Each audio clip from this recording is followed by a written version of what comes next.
Now Joseph was brought down to Egypt, to Potiphar, the eunuch of Pharaoh. A chief butcher, an Egyptian, acquired him by the hand of the Ishmaelites, who had brought him down there. And the Lord was with Joseph, and he was a successful man, and he was in the house with his Egyptian lord. And his lord knew that the Lord was with him, and the Lord was prospering whatever he did. And Joseph found favor before his lord. And he was well pleased with him, and appointed him over his house, and gave everything that he had into Joseph's control. Now it came about, after he had been appointed over his house, and over everything that he had, that then the Lord blessed the Egyptian's house for Joseph's sake. And the Lord's blessing was on all that belonged to him in the house and in the field. And he entrusted everything that he had into Joseph's hands, and he had no knowledge of any of his own affairs, except the bread that he would eat. And Joseph was handsome in physique and very pleasing in appearance. And it came about after these matters, that then his lord's wife cast her eyes upon Joseph and said, Lie with me. But he would not. And he said to his lord's wife, If because of me my lord has no knowledge of anything in his house, and he gave everything that he has into my hands, and nothing in this household is above me, and he has not excluded anything from me except you, because you are his wife, then how shall I carry out this evil matter and sin against God? And when she would speak to Joseph day after day, then he would not submit to her to sleep with her, in order to have relations with her. Now some such day came, Joseph went into the house to perform his tasks, and no one of those in the household was inside. And she drew him by his garments, saying, Lie with me. And leaving his garments behind in her hands, he fled and went outside. Now it came about, when she saw that he had left his garments behind in her hands, and had fled and gone outside, that then she called those who were in her household and spoke to them, saying, See, he has brought among us a Hebrew servant to mock us. He came in to me, saying, Lie with me, and I cried out with a loud voice. And as soon as he heard that I raised my voice and cried out, he fled and went outside, leaving his garments behind with me. And she left his garments with herself, until the Lord came into his house. And she spoke with him according to these words, saying, The Hebrew servant, whom you brought into us, came in to me to mock me, and said to me, I will lie with you. But when he heard that I raised my voice and cried out, he left his garments behind with me, and fled and went outside. Now it came about, when his lord heard the words of his wife, that she spoke to him, saying, Thus your servant did to me, that then he was incensed with anger. And Joseph's lord, taking him, put him into the stronghold, into the place in which the king's prisoners are confined, there in the stronghold. And the Lord was with Joseph, and poured down mercy upon him, and he gave him favor before the chief jailer. And the chief jailer gave the prison into Joseph's control, and all who had been led away, who were in the prison, and everything that they were doing there. The chief jailer of the prison had no knowledge of anything, because of him, for everything was under Joseph's control, because the Lord was with him, and whatever he would do, the Lord would prosper in his hands. Now it came about after these matters, that the chief cupbearer of the king of Egypt, and the chief baker transgressed against their lord the king of Egypt. And Pharaoh became angry with his two eunuchs, with the chief cupbearer and with the chief baker, and he put them in custody at the chief butcher's place in the prison, in the place there where Joseph had been led away. And the chief jailer put them together with Joseph, and he came to their aid, and they were in the jail for some days. And both saw a dream, the chief cupbearer and the chief baker, who belonged to the king of Egypt, who were in the prison. Each one a dream in a single night was the appearance of his dream. And Joseph came into them in the morning, and he saw them, and they were troubled. And he was asking Pharaoh's eunuchs, who were with him in the jail at his lord's place, saying, Why is it that your faces are gloomy today? And they said to him, We have seen a dream, and there is no one to interpret it. Then Joseph said to them, Is not the clarification of them through God? So relate them to me. And the chief cupbearer related his dream to Joseph and said, In my sleep a vine was before me, and on the vine were 3 stems, and it was flourishing, having produced shoots. The grapes of a bunch of grapes were ripe. And Pharaoh's cup was in my hand, and I took the bunch of grapes and squeezed it out into the cup, and gave the cup into Pharaoh's hands.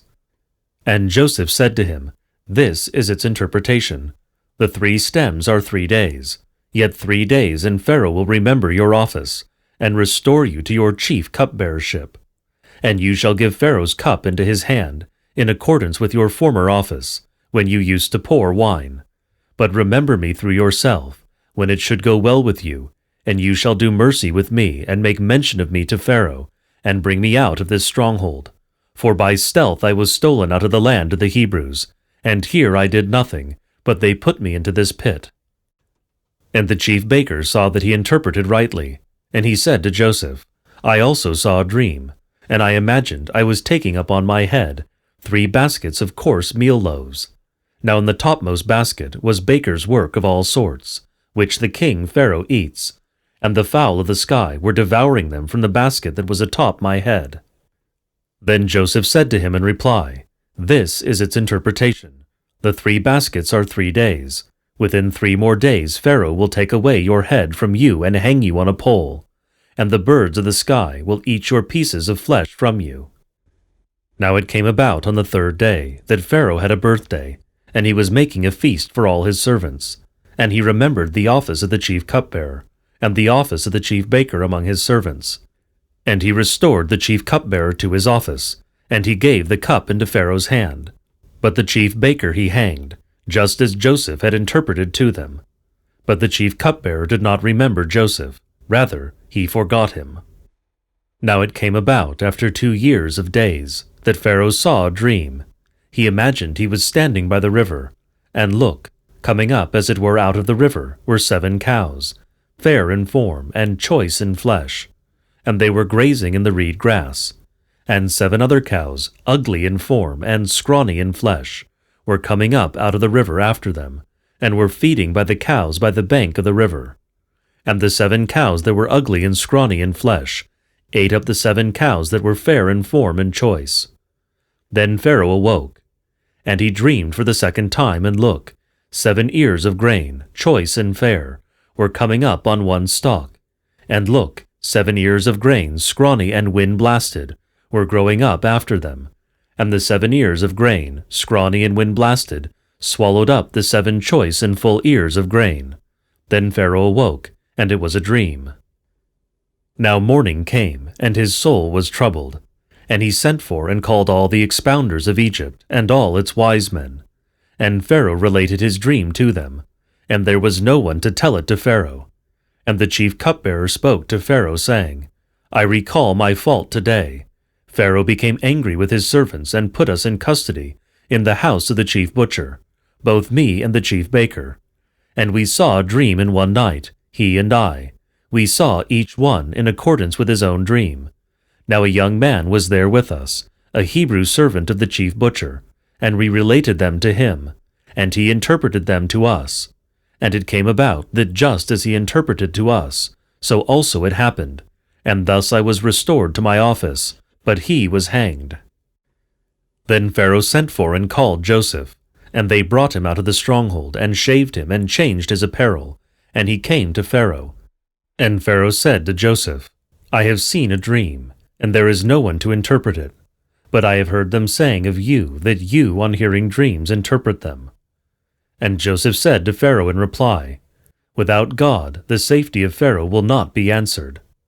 Then Pharaoh spoke to Joseph, saying, In my dream I imagined I was standing by the bank of the river, and 7 cows, choice in flesh and fair in form, were coming up as it were out of the river, and were feeding in the reed grass. And look, 7 other cows were coming up after them out of the river, worthless and ugly in form and scrawny in flesh, such that I had not seen uglier in the whole land of Egypt. And the 7 scrawny and ugly cows ate up the first 7 fair and choice cows, and they entered into their bellies, and they did not become distinguishable, considering that they had entered into their bellies, and their appearances were ugly as also at first. And after I awoke, I fell asleep, and I saw again in my sleep, and as it were 7 ears of grain, full and fair, were coming up on one stalk. Then 7 other ears of grain, scrawny and wind-blasted, were growing up in proximity to them. And the 7 scrawny and wind-blasted ears of grain swallowed up the 7 fair and full ears of grain. So I spoke to the expounders, and there was no one to tell me. And Joseph said to Pharaoh, Pharaoh's dream is one. God has shown to Pharaoh what he is about to do. The 7 fair cows are 7 years, and the 7 fair ears of grain are 7 years. Pharaoh's dream is one. And the 7 scrawny cows that were coming up after them are 7 years, and the 7 scrawny and wind-blasted ears of grain shall be 7 years of famine. Now as for the word that I have spoken to Pharaoh, God showed to Pharaoh what he is about to do. Look, 7 years are coming, great and plenty in all the land of Egypt. Then afterwards will come 7 years of famine, and they will forget the abundance in the whole land of Egypt, and the famine will consume the land.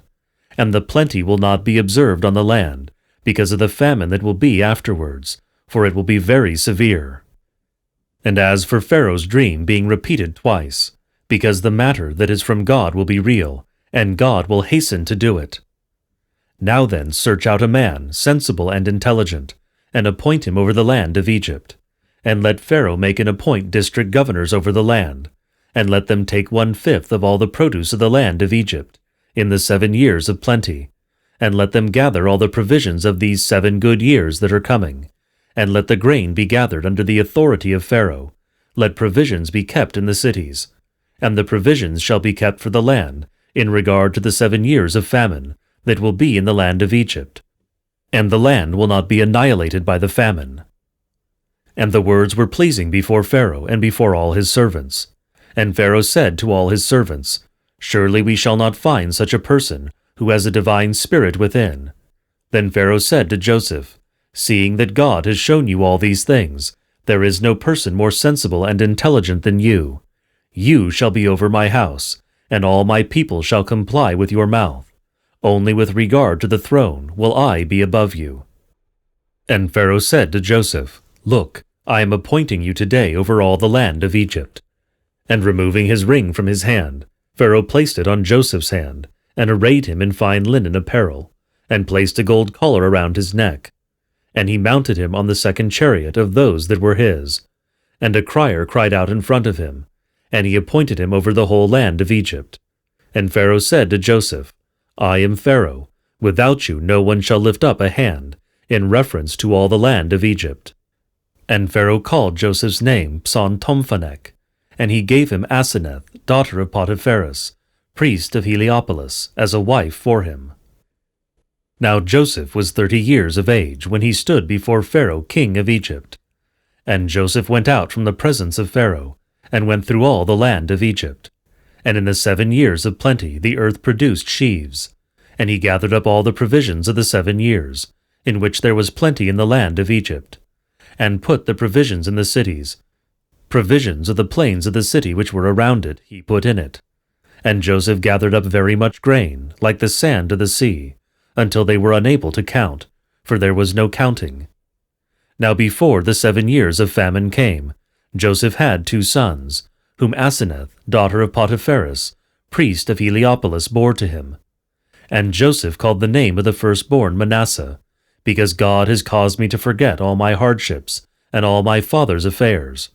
And the name of the second he called Ephraim, because God has made me increase in the land of my humiliation. So the 7 years of plenty that occurred in the land of Egypt passed, and the 7 years of famine began to come, just as Joseph had said. And famine occurred in all the earth, yet in all the land of Egypt there were bread loaves.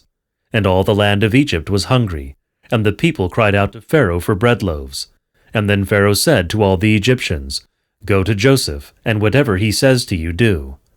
And the famine was over the face of all the land, and Joseph opened all the granaries, and was selling to all the Egyptians. And all the countries came into Egypt to Joseph to buy, for the famine prevailed in all the earth.